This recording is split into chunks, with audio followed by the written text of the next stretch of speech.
ہر قسم کے روحانی جسمانی مسائل اور وظائف کے لیے پیر اقبال قریشی چینل کو سبسکرائب کریں۔ رمضان المبارک کی فضیلت، اہمیت اور برکات کے متعلق آج کا بیان ہے۔ رمضان کون سا مہینہ ہے؟ اللہ نے اب خود تعارف کرایا۔ اللہ نے ہمیں بتایا کہ میری ذات بہت بڑی ہے۔ اللہ کو اگر دیکھنا ہے تو اللہ نے کہا میرے کتاب کلام قرآن کو دیکھو۔ اللہ کی ذات بڑی ہے، ہم اظہار کرتے ہیں، ہم بار بار اس کا اقرار کرتے ہیں اللہ اکبر کہہ کر۔ یہ ہم بتاتے ہیں کہ سب سے بڑا اللہ ہے، اللہ سے بڑا کوئی نہیں۔ بادشاہ بھی یہی جملہ کہتے ہیں، وزراء بھی یہی جملہ کہتے ہیں۔ سلاطین ساری کائنات کے تب کامیابی پائیں گے جب کہیں گے اللہ اکبر۔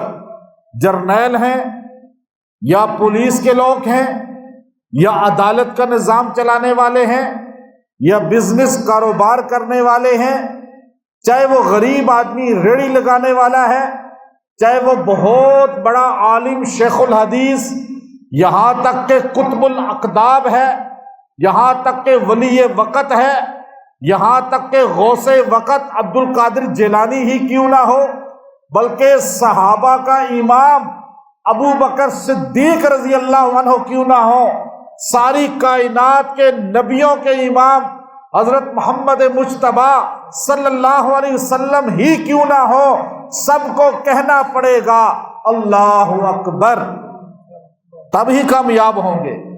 بڑا کون ہے کائنات میں؟ حکم کس کا چلتا ہے؟ نظام کس کا چلے گا؟ فیصلہ کس کا چلے گا؟ کائنات کا نظام چلانے والا کون ہے؟ جب یہ دل سے کہے گا بندہ تو اس کا کنیکشن اللہ کے ساتھ جڑ جائے گا۔ یہ پہلے اللہ نے کہا، اب اللہ نے کہا میں بڑا ہوں۔ بڑے کو بڑا مان لو، آپ کی زندگی پرسکون ہو جائے گی۔ تب زندگی پرسکون نہیں ہوتی جب ہم بڑے کو بڑا نہیں مانتے۔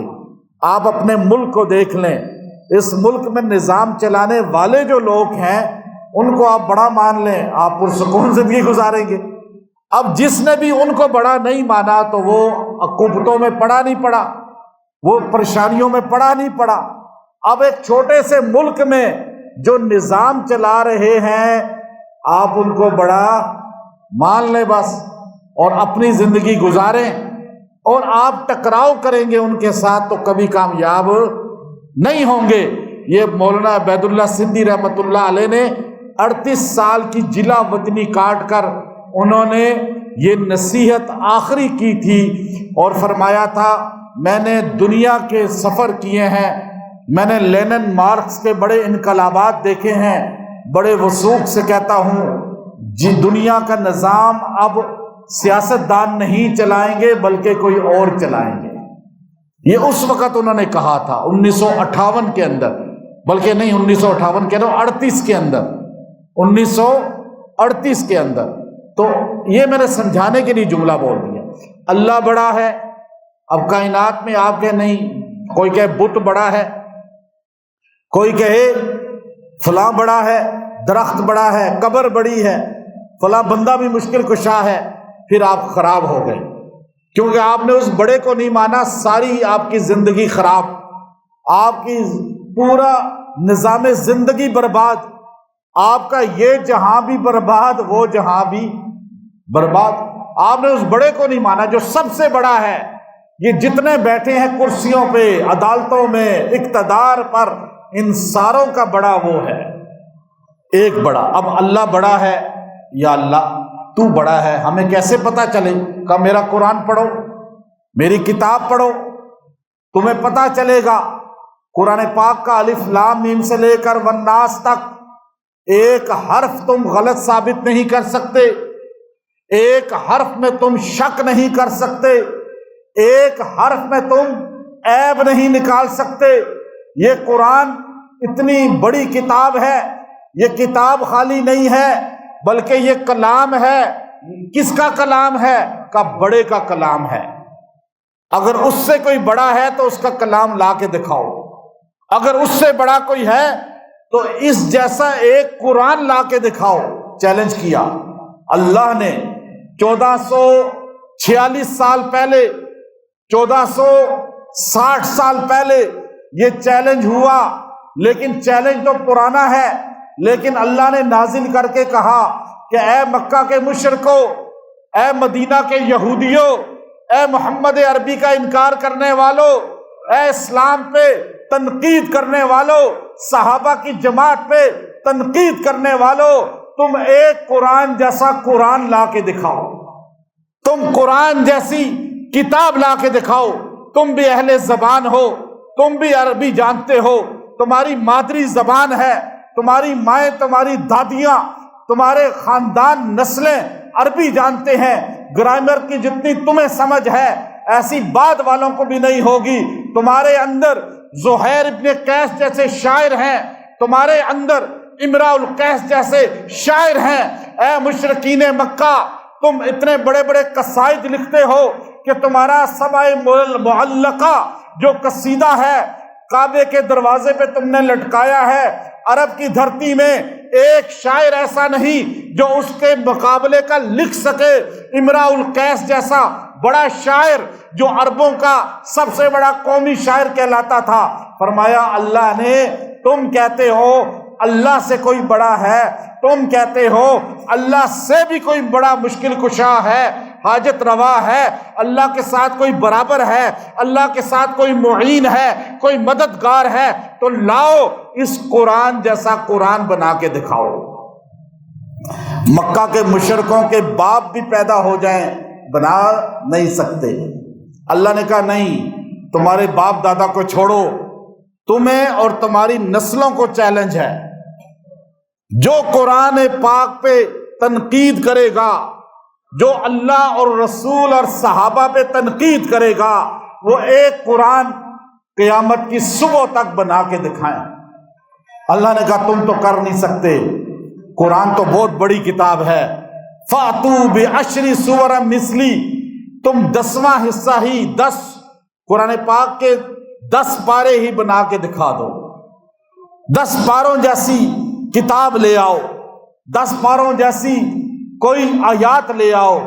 عربی زبان کو تم جانتے ہو، تم تو پیدا عربوں میں ہوئے ہو، ابو جہل کہلاتے ہو، عتبہ کہلاتے ہو، شیبہ کہلاتے ہو، اور عاص ابن وائل کہلاتے ہو، محمد عربی کی دشمنی میں حد سے آگے نکل چکے ہو، لیکن تم 10واں قرآن کا حصہ نہیں لا سکتے۔ اللہ نے اور زیادہ تخفیف کر دی، اور زیادہ سہولت کر دی، تاکہ کوئی قیامت کی صبح تک یہ دہریہ نہ کہے، کمیونسٹ نہ کہے، بد دین نہ کہے۔ اللہ نے اتنی بڑی کتاب کا چیلنج کیا۔ اللہ نے فرمایا جاؤ فَاتُوا بِسُورَةٍ مِّن مِّثْلِي، تم ایک سورہ کوثر جیسی سورت ہی لا کے دکھا دو۔ قیامت کی صبح تک آئنسٹائن ساری کائنات کے گٹھے ہو جائیں، نیوٹن سارے گٹھے ہو جائیں، عبدالسلام جیسا وہ مرزائی نوبل انعام یافتہ اور ایسے بڑے بڑے سائنسدان سے بڑے بڑے جو ہے زبان اور ادب کے ماہر اور زبانوں کے ماہر، وہ سارے کے سارے آئی ٹی میں پوری دنیا کے اندر اتنی ترقی ہو گئی، لیکن کس طرح جو ہے وہ آئی ٹی والے آواز کو، ویڈیو کو، پکچر کو کس طرح کر لیتے ہیں ایڈٹ، لیکن کائنات، اللہ نے کائنات کو چیلنج کیا۔ ساری کائنات کے سائنسدان، ساری کائنات کے ادب کے ماہر، ساری کائنات کے شعراء، ساری کائنات کے آئی ٹی کے ماہر جمع ہو جاؤ۔ تم انس نہیں، خالی انسان نہیں بلکہ جنات سارے جمع ہو جاؤ، خالی انس و جن نہیں، دنیا کی ہر زبان والا گٹھا ہو جائے، ایک صورت ہی لا کے دکھا دو۔ آج تک کوئی لا سکا؟ نہیں لا سکا۔ پھر اللہ نے کہا چلو صورت تو پھر بھی کوثر بڑی ہے نا، فَاتُوا بِآیَةٍ مِّن مِّثْلِي، ایک آیت ہی دکھا دو، وَالْعَصْرِ، اس طرح کی بنا کے ایک آیت تو دکھا دو۔ لیکن ساری آئی ٹی فیل ہے یا نہیں؟ سارے سائنسدان فیل ہیں یا نہیں؟ سارے ادب کے ماہرین فیل ہیں یا نہیں؟ اس جگہ فیل ہیں جہاں زبان سے تنقید کرتے ہیں محمد عربی کی ذات پر، دل کالا ہے ان کا، لیکن قرآن کے چیلنج کا مقابلہ نہیں کر سکتے۔ کیوں؟ اللہ نے کہا مجھے دیکھنا ہے تو میری کس کو دیکھو؟ کتاب کو۔ تمہیں میرا پتہ چل جائے گا کہ میں ہوں کیا۔ میری کتاب کی طرح کی آیت نہیں لا سکتے تو میرا مقابلہ کیا کرو گے؟ اللہ کے ساتھ کیا تمہارا مقابلہ؟ تمہاری حیثیت کیا ہے؟ یا اللہ تیری کتاب تو ہمارے پاس ہے، تو کتنا بڑا ہے، تیری کتاب کتنی بڑی ہے، عظیم ہے، تیرا کلام ہے، تو نے ہمیں دی کب ہے، کیسے دی ہے؟ اللہ نے کہا شہر رمضان الذی انزل فیہ القرآن، میں نے تمہیں قرآن دیا ہے رمضان کے مہینہ میں۔ اللہ بڑا، اللہ کا قرآن بڑا، قرآن جس مہینے میں آیا وہ مہینہ بھی بڑا۔ اب ہم خوش قسمت امت محمدیہ، نہ یہودیوں کو یہ شرف، نہ نصارہ کو یہ شرف، نہ مجوسیوں کو یہ شرف، نہ کسی اور نبی کی امت کو یہ شرف کہ سب سے بڑا، سب سے بڑی کتاب سب سے بڑے مہینے میں دے دی گئی ہو۔ کلام اللہ کا، اللہ سب سے بڑا، باقیوں کو کتابیں دی اور ہمیں کلام دیا، اپنی زبان سے نکلا ہوا قدرت والی، اور باقیوں کو لکھا ہوا ملا، ہمیں پڑھنے والا ملا۔ باقیوں کو لکھ کر دیا کتاب کی شکل میں، ہمیں دیا زبانی، تاکہ تم خود میری کلام کو سنو اور اپنے سینے میں محفوظ کرو۔ کتاب یاد کرنا مشکل، کلام یاد کرنا آسان۔ کتابیں ان نبیوں پہ اتری جن کا حافظ غیر نبی نہیں ہو سکتا تھا، کلام اس امت کو ملا جس کا حافظ سارے غیر نبی بن سکتے ہیں۔ وہ نبی تھے، کتابیں لے کر آئے، ہمارے نبی کو اللہ نے کلام دیا۔ موسیٰ کلیم اللہ ہیں، اللہ سے کلام کرتے ہیں۔ یہاں محمد عربی کا ہر غلام کلیم اللہ بن گیا، اللہ سے باتیں کرتا ہے قرآن کی صورت میں۔ اب یہ کلام ہے، کلام اللہ، کلیم اللہ وہ تھے، ہم بھی اللہ سے کلام کرتے ہیں، لیکن فرق یہ ہے ہمیں اللہ نے نسبت چھوٹی دی ہے، لیکن ہے نسبت کہ ہم اللہ کا کلام پڑھتے ہیں۔ یہودی کلام اللہ نہیں پڑھتے، یہودی تورات اللہ کی کتاب پڑھتے تھے، سارا کلام اللہ نہیں پڑھتے تھے، اللہ کی کتاب انجیل پڑھتے تھے۔ مجوسی اللہ کا کلام نہیں پڑھتے تھے، اللہ کی کتاب زبور پڑھتے تھے۔ ہم خوش قسمت ہیں، ہم اللہ کے کلام کو پڑھتے ہیں، کلام ہے جو اللہ کا۔ اور پھر اترا شہر رمضان الذی انزل فیہ القرآن، میں نے اس کو اتارا بھی اس مہینے میں جس کا نام ہی رمضان ہے، جس میں گناہ بخشے جاتے ہیں۔ رمضان، رمز، جھلس جاتی ہے گرمی، گرمی میں آیا یہ مہینہ، اس لیے اس کو رمضان، کہ یہ گناہ کو جھلسا دیتا تھا۔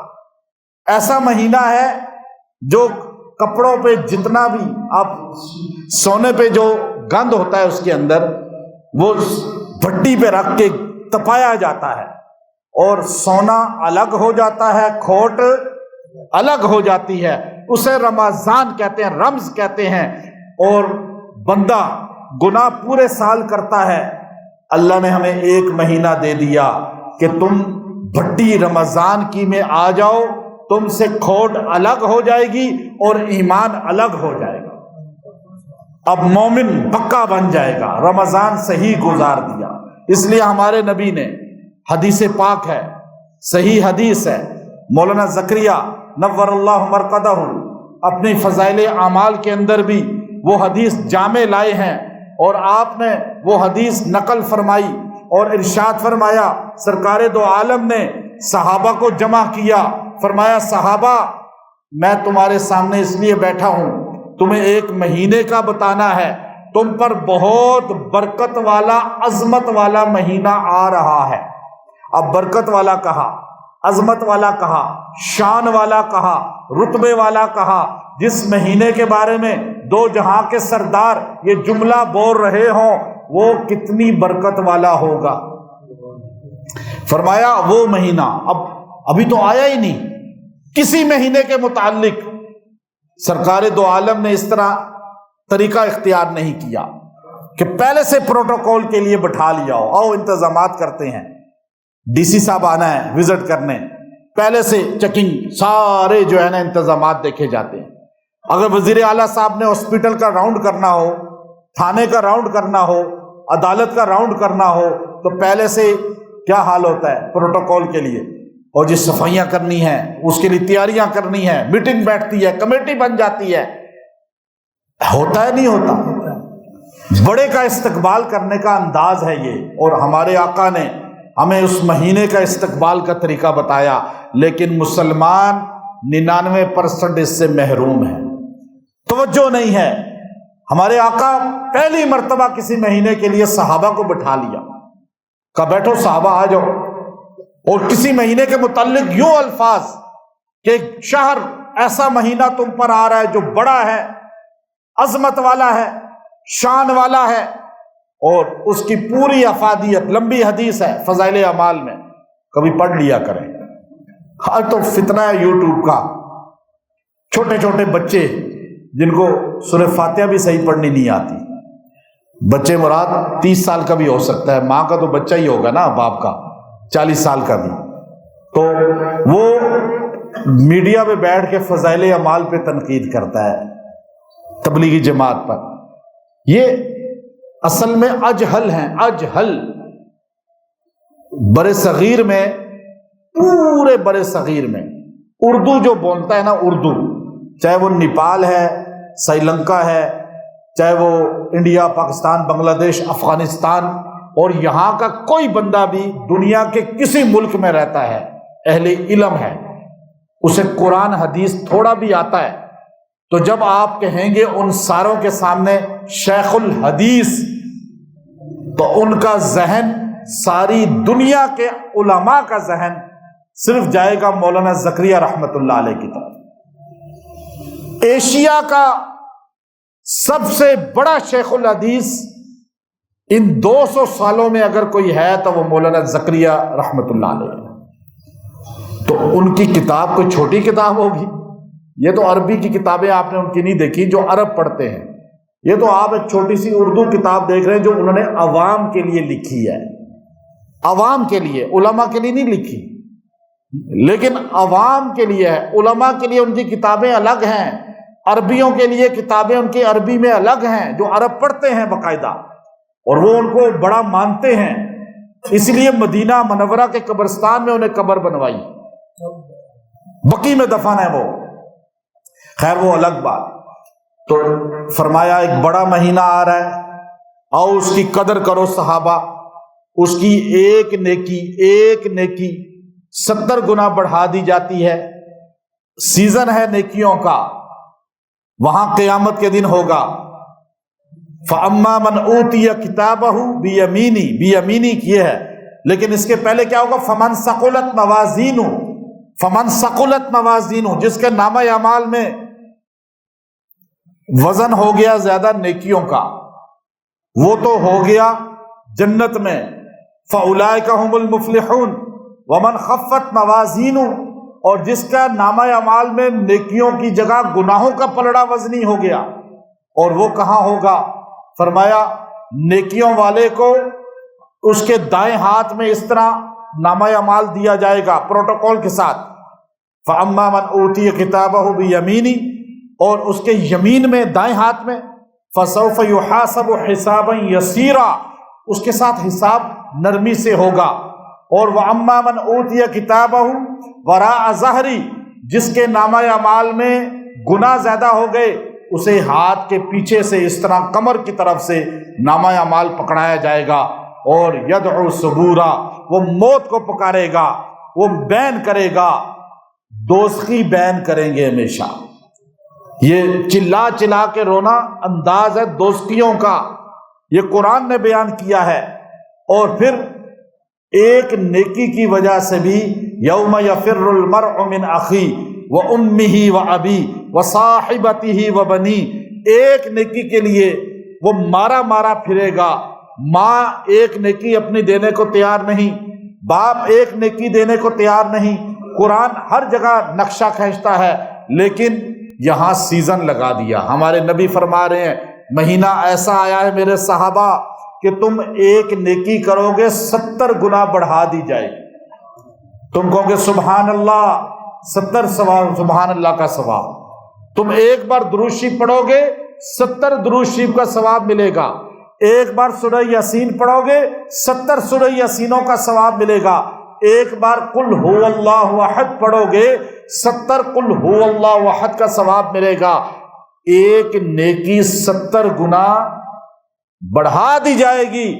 1 روپیہ خرچ کرو گے 70 روپیہ خرچ کرنے کا اجر ملے گا۔ اب بتائیں اس سے بڑا اور کیا موقع اللہ دے؟ اب کہتے ہیں جی اللہ ظالم ہے، نعوذ باللہ، اللہ تعالیٰ جو ہے اتنا گرفت کرنے والا ہے، پکڑ کرنے والا ہے، بخشتا نہیں ہے ہمیں، پتہ نہیں کیوں ہم پہ عذاب آ گیا، غربت آ گئی، تنگدستی آ گئی۔ آپ پہ غربت ہے، رمضان اللہ نے آپ کو دیا۔ آپ پہ تنگدستیاں ہیں، رمضان اللہ نے آپ کو دیا۔ آپ کے کام رک گئے ہیں، رمضان اللہ نے آپ کو دیا۔ آپ اللہ کو چھوڑ کر جب غیر کے پیچھے بھاگیں گے پھر کچھ نہیں ملے گا۔ اس لیے آپ کے پاس مال کی کمی ہے، جتنا ہے رمضان میں اللہ کے بندوں پہ خرچ کریں، اپنے خاندان پہ خرچ کریں، اپنے بچوں پہ خرچ کریں، اپنی ذات پہ خرچ کریں۔ آپ سحری افطاری کے لیے اپنے پہ خرچ کریں گے، اللہ 70 گنا آپ کو واپس کرے گا۔ یہ نہیں کہ لوگوں پہ خرچ کریں زیادہ، اپنے گھر پہ پہلے کریں، اپنے بچوں کا پہلے خیال کریں، بیوی کا پہلے خیال کریں۔ یہ نہیں کہ بیوی بچوں کو دیں نہ، خود جا کے افطار پارٹیوں پہ لوگوں کے خرچے کر رہے ہوں۔ یہاں لوگ افطار پارٹیاں کرتے ہیں، روزہ بھی نہیں رکھتے۔ میں ایسے ایسے دنیا دار لوگوں کو جانتا ہوں، ہائی سٹیٹس والے، روزہ رکھتے ہی نہیں اور آزاد منش ہیں، آوارگی میں ہیں، شراب تک پیتے ہیں، لیکن افطار پارٹیاں میریٹ میں، پی سی میں، بڑی بڑی سٹینڈرڈ کی جگہوں پر، اور بڑے بڑے لوگوں کو بلاتے ہیں۔ غریب کو تو پوچھتے ہی نہیں، اپنے لیول والوں کو بھی پوچھتے ہی نہیں، بلکہ ہائی لیول والوں کو مدعو کرتے ہیں کہ ان کو تعلق مضبوط کریں، ان سے بزنس لیں، ان سے اپنے کام نکلوائیں، اور پھر کھجور ہاتھ میں پکڑ کے افطاری کے وقت ایسے انتظار کرتے ہیں جیسے پورا مہینہ انہوں نے روزہ رکھا ہے اور ابھی دن کا کھانا کھا کے آئے ہوتے ہیں، اور یوں افطاری کے انتظار میں بیٹھے، جی بڑا شو کر رہے ہیں۔ کس کو؟ مخلوق کو، اللہ کو نہیں۔ اللہ تو جانتا ہے، علیم بذات الصدور ہے، یہ پیسہ نہ دنیا میں فائدہ دے گا نہ آخرت میں۔ آپ غریب لوگوں کو افطاری کرائیں، جو پیسہ نہیں خرچ کر سکتے آپ اس کو دیں۔ آپ کو پتہ ہوگا آپ کے محلے میں کتنے لوگ ایسے ہیں جن کے گھر میں افطاری میں بھی اچھی چیز نہیں ہوتی۔ آپ کو اندازہ ہونا چاہیے، اور جس کی آپ کو تھوڑا سا بھی ہو ویسے ہی پلیٹ میں رکھ کے اس کے گھر بھیج دیں۔ یہ ہے اصل طریقہ۔ اب 1 روپیہ خرچ کریں گے 70 کا ثواب ملے گا۔ ملے گا نہیں خالی، اللہ واپس دے گا۔ اللہ قرضہ نہیں رکھتا کسی کا۔ قرآن کہتا ہے من ذا الذی یقرض اللہ قرضا حسنا، کون ہے جو اللہ کو قرضہ حسنا دے؟ اللہ کہتا ہے مجھے قرضہ حسنا دینا یہ ہے کہ میرے بندوں پہ خرچ کرو، میں مقروض ہو جاؤں گا تمہارا،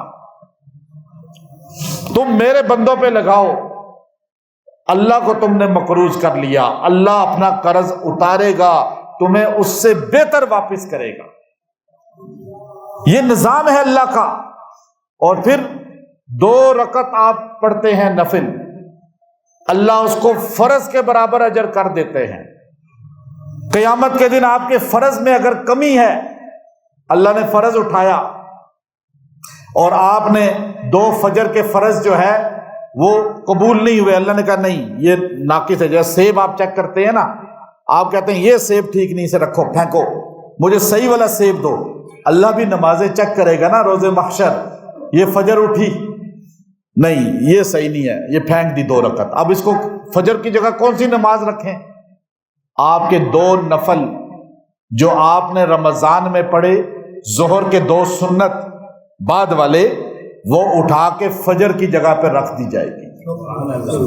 سنت فرض کے برابر ہو گئے ہیں، نفل فرض کے برابر ہو گئے ہیں۔ ظہر کی نماز آپ کی ناقص ہو گئی، اللہ نے کہا نہیں یہ 3 نمازیں ٹھیک ہیں، چوتھی دن ظہر کی نماز یہ بھی صحیح نہیں ہے۔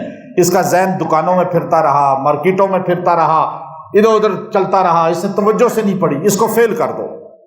یا اللہ اب اس کی جگہ کیا رکھیں؟ یہ میں حدیث کا تشریح کر رہا ہوں، ساری آسان الفاظ میں بات حدیث کی بتا رہا ہوں۔ تو پھر آپ کے جو ظہر سے پہلے 4 سنتیں آپ نے پڑھی ہیں نا رمضان میں، یا وہ اٹھا کر وہاں رکھ دی جائیں گی۔ اللہ کہے گا یہ اس کی ظہر، ٹھیک ہے پورا کر دو۔ سنتے نفل رمضان میں جو ادا کرے گا وہ فرض کے برابر درجے میں ہو جائیں گے۔ اب آپ نے مغرب کی نماز پڑھی، مغرب کی نماز وہ فیل ہو گئی، اب آپ پریشان، رمضان میں جو آپ نے وتر پڑھے وہ اٹھا کے مغرب کی جگہ اٹیچ کر دیے جائیں گے۔ اچھا اب آپ دیکھیے کہ اللہ نے فرضوں کو 70 گنا بڑھا دیا۔ رمضان میں جو 2 فرض پڑتا ہے وہ 70 فرائض کے برابر بن گیا۔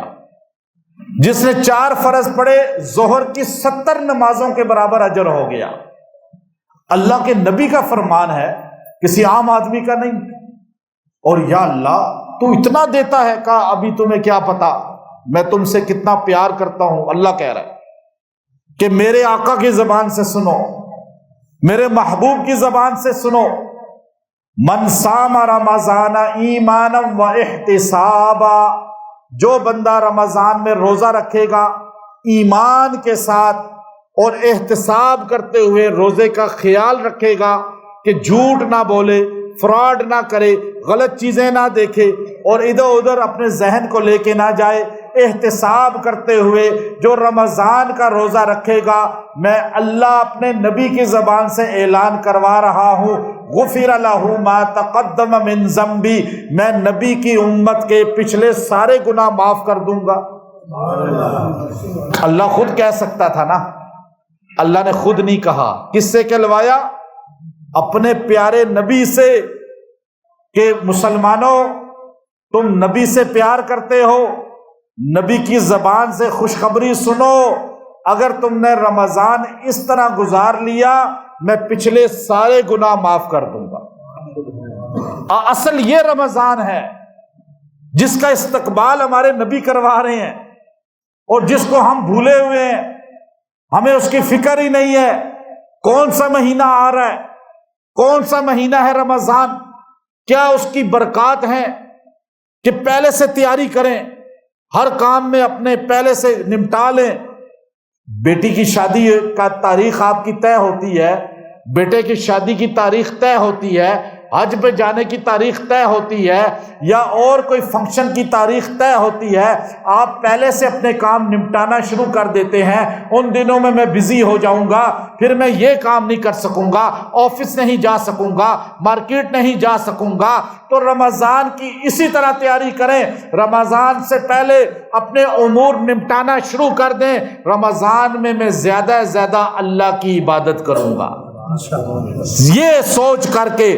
کیوں 11 مہینے کوئی بات نہیں، آپ اس طرح اہتمام نہیں کرتے، لیکن ایک مہینہ اہتمام اس لیے کریں کہ ہمارے پاک پیغمبر نے صحابہ کو بٹھا کر کہا بڑا مہینہ آ رہا ہے، صحابہ اپنے آپ کو تیار کر لو، اس مہینے کے لیے پہلے سے تیاری کرو، کبھی پہلے سے قرآن پڑھنا شروع کر دو، پہلے سے روزے رکھ کر اہتمام شروع کر دو، پہلے سے نمازوں کو اپنے سیٹ کرنا شروع کر دو، مساجد کے اندر جانا شروع کر دو، دین کے ساتھ جڑنا شروع کر دو، اس لیے کہ رمضان میں جس بندے نے اپنی مغفرت نہیں کرائی اس پر اللہ کی لعنت پڑ جاتی ہے۔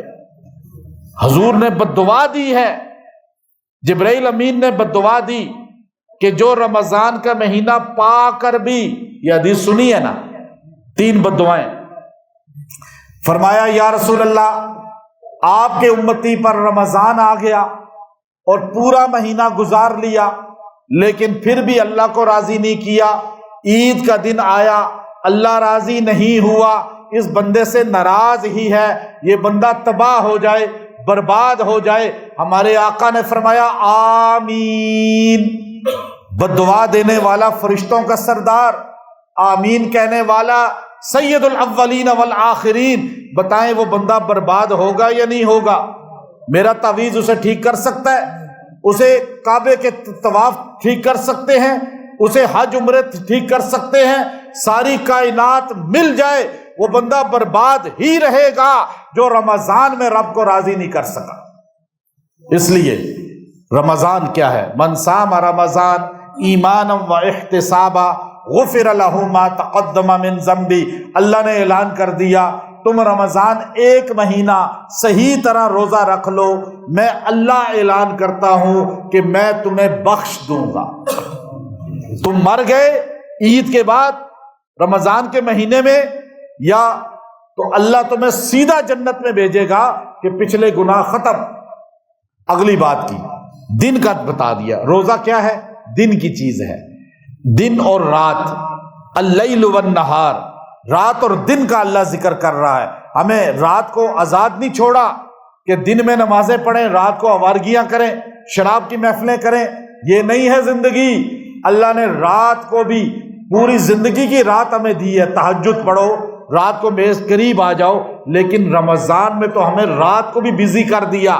اللہ نے بتایا میں تم سے اتنا پیار کرتا ہوں، میں بار بار چاہتا ہوں کہ تم میرے قریب آ جاؤ، تم میرے ساتھ جڑ جاؤ، اس لیے دن میں تمہیں روزہ دے دیا اور رات میں تمہیں نماز دے دی. تراویح کی نماز، تہجد کی نماز. تراویح الگ ہے، تہجد الگ ہے. من قام رمضان ایمانا و احتسابا غفر لہ ما تقدم من ذنبی. فرمایا میرے نبی نے، میرا اللہ کہتا ہے جو بندہ رات کو رمضان میں تہجد کی نماز بھی پڑھے گا، رات کو تراویح کی نماز پڑھے گا، یا قیام اللیل، تراویح مراد ہے، تہجد تو پورا سال ہوتی ہے، قیام اللیل الگ چیز ہے. اور رات کو مغرب کے بعد رات شروع ہو جاتی ہے اور عشاء کے بعد تراویح ہوتی ہے.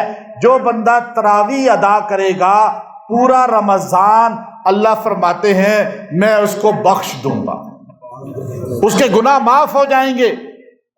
اب لوگ سہولتیں تلاش کرتے ہیں، اور جی تراویح یہ تو سنت ہے، یہ کوئی نفل ہے، یہ 8 ہے، یہ 20 بھی نہیں ہے. یہ تعویلیں وہ کرتا ہے جس کا یقین کمزور ہے. توارث بالعمل جو مسلمانوں کا 1400 سال سے چل رہا ہے، فتاوی ہندیہ کے اندر باقاعدہ طور پر لکھا 500 علماء وقت کے، اس زمانے کے، اور وہ فرماتے ہیں کہ پوری دنیا کے مسلمان ہمیشہ سے 20 رکعت تراویح ہی ادا کرتے رہے، اور یہی بات چلی آ رہی ہے. اس میں کبھی کسی نے اختلاف نہیں کیا، کبھی کسی نے اعتراض نہیں کیا. ایک امام دنیا میں ایسا نہیں، امام ابو حنیفہ رحمت اللہ علیہ، امام شافعی رحمت اللہ علیہ، امام مالک رحمت اللہ علیہ، اور امام احمد بن حنبل رحمت اللہ علیہ، ان 4 ائمہ کا اتحاد، اتفاق ہے کہ تراویح کی نماز 20 رکعات ہی ہے. کسی امام نے 8 نہیں لکھا. سلفیت جب آ گئی، غیر مقلدیت جب آ گئی، پھر انہوں نے سہولتیں اس زمانے میں شروع کر دی. انگریز کے برے صغیر میں تسلط جمانے سے پہلے اس کائنات میں 20 تراویح سے کم کا عقیدہ کسی کا نہیں تھا. انگریز آیا تو بہت سی چیزیں بیچ میں اس نے بندے ایسے تیار کیے، وہ کہنے لگے حضور نے نماز ایک رات پڑھی تہجد کے قریب ہی ہے، دوسرے دن بھی پڑھی تراویح کی نماز، تیسرے دن آپ نہیں تشریف لائے، صحابہ نے اپنی اپنی نماز پڑھی، حضور نے فرمایا اپنی پڑھ لو. زمانہ رسول میں صحابہ انفرادی پڑھتے تھے. پھر ابو بکر صدیق کا زمانہ آیا، فتنے بہت زیادہ تھے، منکرین زکوٰۃ کا فتنہ تھا، منکرین ختم نبوت کا فتنہ تھا، پھر اس کے علاوہ وہاں پر غسانیوں کا تبوک کے راستے سے حملے کا فتنہ تھا، پھر بہت سے چھوٹے چھوٹے قبیلے اسلام سے نکل گئے۔ سیدنا ابو بکر کا 2 سالہ دور جو ہے اسی میں لگا رہا کہ آپ کبھی مسلمہ کذاب کے لیے لشکر لے کے بھیج رہے ہیں، کبھی آپ غسانیوں کی طرف بھیج رہے ہیں، کبھی منکرین زکوٰۃ کی طرف بھیج رہے ہیں۔ 2 سال دور نبوت اور 2 سال دور صدیقیت میں آپ انہی مسئلوں میں الجھے رہے، آپ نے زیادہ توجہ ان امور کی طرف نہیں دی۔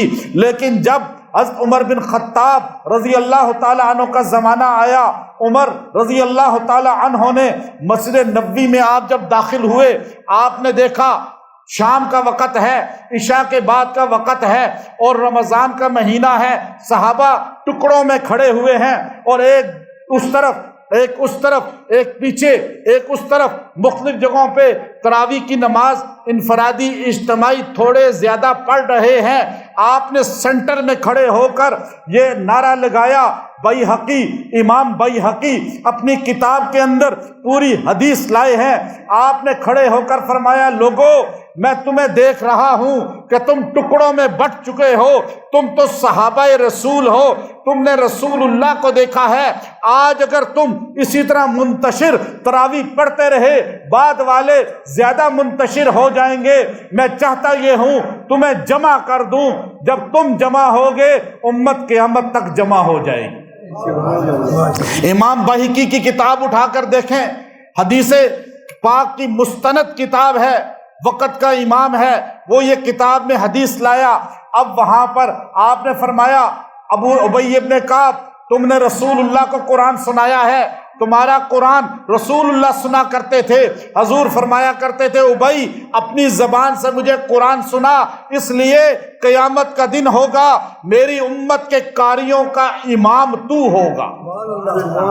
ابی ابن کعب کو کہا آ جاؤ تمیم داری، آپ بھی آ جائیں۔ تمیم داری کون ہے؟ جو عیسائی سے مسلمان ہوئے، جنہوں نے دجال کو آنکھوں سے دیکھا، جس نے سب سے پہلے مسجد نبوی کے اندر لائٹ کی تھی، چراغ جلایا تھا۔ حضور جب آئے مغرب کے بعد، مغرب کی نماز کے بعد عشاء کے لیے، آپ نے دیکھا مسجد نبوی میں روشنی ہے، پہلے اندھیرا ہوا کرتا تھا، رات کے وقت بڑی مشکل ہوتی تھی، پہلا چراغ تمیم داری نے جلایا۔ حضور نے خوشی کے عالم میں فرمایا، اے تمیم تو نے مسجد نبوی کو روشن کیا ہے، مجھ محمد کی بیٹی کوئی ہوتی میں تجھ سے نکاح کر دیتا۔ اتنی محبت ہو گئی ان سے۔ یہ مسجدوں کے اندر خدمت کرنے والوں کا اعزاز ہوتا ہے۔ اب آپ دیکھیے کہ حضور عمر نے کہا آ جاؤ ابی ابن کعب، آ جاؤ تمیم داری، ابی آپ مصلی پہ آ جائیں، تمیم آپ پیچھے سامنے بن جائیں، دونوں تراویح پڑھائیں، 10 یہ پڑھائے 10 آپ پڑھائیں۔ پہلی تراویح مدینے کے اندر کائنات میں سب سے پہلے عمر بن خطاب نے خود کھڑے ہو کر، پیچھے کون کھڑا ہے؟ عثمان بن عفان، پیچھے کون کھڑا ہے؟ شیر خدا علی المرتضیٰ کرم اللہ وجہہ، پیچھے کون کھڑے ہیں؟ عشرہ مبشرہ، پیچھے کون کھڑے ہیں؟ بدری صحابی، پیچھے کون کھڑے ہیں؟ حدیبیہ کے صحابی، پیچھے کون کھڑے ہیں؟ کلم وعد اللہ الحسنی، جن کو جنت کا وعدہ قرآن نے کیا، وہ سارے صحابہ پیچھے کھڑے ہیں، ابی آگے کھڑے ہیں اور عمر خود بھی کھڑے ہیں۔ نماز عشاء کی عمر رضی اللہ تعالی عنہ نے پڑھائی، پھر پیچھے آ گئے اور حضرت ابی آگے گئے، 10 تراویح پڑھائی، پھر پیچھے آ گئے، تمیم آگے گئے، 10 تراویح پڑھائی، وہ پیچھے چلے گئے، عمر خود آگے آئے، وتر کی جماعت کرائی اور فرمایا یہ ہے اجماع اور اس پر تم جمع ہو جاؤ گے، قیامت تک سنیت جمع ہو جائے گی۔ ہم عمر غلط کر سکتے ہیں، علی غلط کر سکتے ہیں، صحابہ غلط کر سکتے ہیں، کیا حضور کے بعد ان سے غلطی ہو سکتی ہے؟ جس کا عقیدہ ہے صحابہ سے غلطی نہیں ہوتی وہ 20 پڑھے گا، اور جس کا صحابہ پہ یقین کمزور ہے وہ جتنی مرضی نہ پڑھے یا نہ پڑھے۔ ہمیں تو ان سے شکوہ، کسی نے پوچھا حضرت 8 پڑھیں تو کیا تراویح ہو جاتی ہے؟ تو ہمارے بزرگ نے جواب دیا ہو جاتی ہے 8، 12 رہ جاتی ہیں، 12 رہ جاتی ہیں۔ تو یہ تراویح سب سے پہلے عمر بن خطاب نے جماعت کرائی۔ میں نے آپ کو پوری حدیث بتائی۔ کشف الغمہ پرانی کتاب، بہت قدیم کتاب، کشف الغمہ، شیر خدا علی المرتضیٰ کوفہ کی گلیوں سے گزر رہے تھے. آپ نے کوفے کی گلیوں سے گزرتے ہوئے جب عشاء کی نماز میں ہر مسجد میں تراویح کی امام کی قرات کی آواز سنی. علی ایک مسجد کے آگے کھڑے ہو کے شیر خدا ہیں، علم نبوت کے شہر کا دروازہ ہیں، اور وہ کھڑے ہو کر کہنے لگے اللہ عمر کی قبر کو ایسے روشن کرنا جس طرح اس نے ہماری مساجد کو منور کر دیا. قرآن کے ساتھ، تراویح کے ساتھ. تو تراویح 20 ہی ہے. اس پہ میرا الگ انشاءاللہ میں بیان کروں گا کسی دن یہاں. وہ الگ دلائل پچھلے سال بھی میں نے دیے تھے، وہ یوٹیوب پر موجود ہے، بہترین مستند دلائل. اگر وہ کوئی بندہ صحیح طرح سن لے تو انشاءاللہ وہ کبھی گمراہ نہیں ہوگا. کیونکہ علیکم بسنتی و سنت الخلفاء الراشدین، نبی کا طریقہ سنت، خلفاء کا طریقہ سنت. نبی نے جو کہا وہ سنت، 4 خلفاء نے جو کہا وہ بھی سنت. سارے صحابہ جو کام کریں وہ غلط ہو سکتا ہے؟ آج کا یہ گلیوں محلوں میں پھرنے والا جسے استنجا کرنا نہیں آتا، وہ کہتے ہیں نہیں جی میں نہیں مانتا، میری ریسرچ ہے. کیا عمر سے زیادہ تمہاری ریسرچ ہے؟ کیا صحابہ سے زیادہ ریسرچ ہے؟ ہم غلام صحابہ ہیں، رہیں گے، صحابہ کی مانیں گے، صحابہ کے علاوہ کسی کی نہیں مانیں گے. ہم تو صحابہ کی ماننے والے ہیں. جس کے دل میں محبت اصحاب ہے وہ 20 پڑھتا ہوا ملے گا، اور جس کے دل میں نہیں ہے وہ آپ کو تراویح سے محروم ہی ملے گا. ان کے ہاں قرآن کا حافظ ہی کوئی نہیں ہے، کیونکہ تراویح سے قرآن حفظ ہے، یاد ہے. جو تراویح نہیں سناتا اسے قرآن بھی بھول جاتا ہے. تو اللہ نے ہمیں عمر ہمیں ہر رمضان میں تو کرتا ہوں یہ کام، عمر کو ہر رمضان میں دعائیں دیتے ہیں ہم ان کے لیے پڑھ پڑھ کے کہ انہوں نے اتنا احسان کیا حافظوں پہ، خاص طور پہ. میں اپنا بتاؤں، اتنی مصروفیت ہوتی ہے، قرآن پاک بھول سکتا ہے، بھول جاتا ہے. اور میں صرف تراویح کی وجہ سے بچا ہوا ہوں. تراویح ہر سال سناتا ہوں، قرآن یاد ہے. ادھر قرآن پاک تراویح سنانی چھوڑ دیں، آپ کو بھول جائے گا. میں سمجھتا ہوں، ہر بندہ سمجھے، لیکن میں اپنا سمجھتا ہوں کہ عمر رضی اللہ تعالی عنہ کا ہم پر اتنا احسان ہے یہ کہ ہمارا قرآن محفوظ کر دیا انہوں نے. ہماری امت کا قرآن محفوظ ہو گیا. اور پہلے نبیوں کی کتابیں محفوظ اس لیے نہیں کہ ان کے پاس کوئی عمر جیسا بندہ نہیں تھا جو فیصلہ کرتا، ان کے پاس ایسی کتاب نہیں تھی، اور ایسے لوگ نہیں تھے، ایسے امت نہیں تھی. سمجھ آ گئی بات؟ ہو تو سکتا ہے نا کسی کے، اس لیے کہ ہر چیز پوچھا کریں، پوچھنے سے چیزیں یاد رہتی ہیں. میں رٹا ہوا سبق تو دہراتا نہیں ہوں، ہمیشہ آپ کے سامنے وہ بولتا ہوں جو اللہ دل میں. اچھا یہ دیکھیں، انہوں نے سوال کیا ہے کہ اللہ تعالیٰ نے موت کا وقت تو مقرر کیا ہوا ہے، جو ٹائم مقرر ہے، تو پھر بندہ خودکشی کر لے تو حرام کیوں؟ اب آپ یہ دیکھیے، اللہ تعالیٰ نے ایک ٹائم مقرر کیا ہے موت کا. اور ایک حدیث میں آتا ہے تقدیر 2 طرح کی ہوتی ہے. ایک تقدیر معلق ہے، ایک اٹل ہے. معلق وہ جو لٹکی ہوئی ہے. اب آپ صدقہ کریں بری موت ٹل جائے گی، حدیث ہے نا نبی اسلام کی.